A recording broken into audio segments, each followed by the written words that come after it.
আসসালামু আলাইকুম গাইস, কেমন আছেন? আলহামদুলিল্লাহ ভালো আছি। আপনাদের সাথে আপু রান্নাঘর থেকে দেখে এখানে তেলের পিঠা বানাচ্ছি আমি।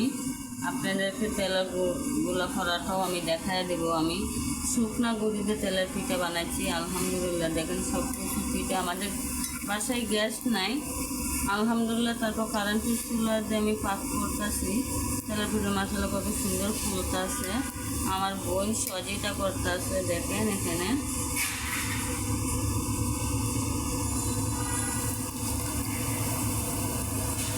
আর একটা পিঠা দিয়ে দিয়েছি দেখেন আলহামদুলিল্লাহ। পিঠাগুলো আমার সব খুলে যাচ্ছে।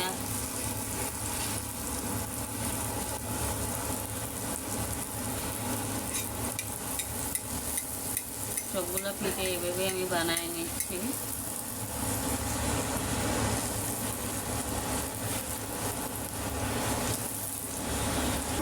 আলহামদুলিল্লাহ আমার পিঠাগুলো মাশাআল্লাহ কত সুন্দর ফুলতেছে। সবগুলো পিঠে আমি বানাই নিচ্ছি মাশাআল্লাহ দেখেন।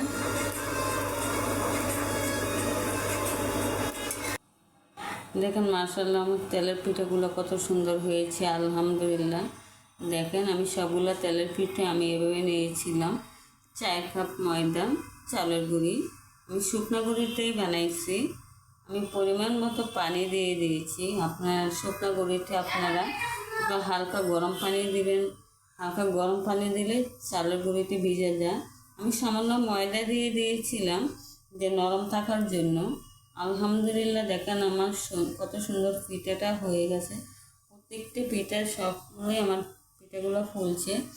দেখেন আমি চালের গুঁড়িতে আমি হালকা গরম পানি দিয়ে ভিজায় নিয়েছিলাম।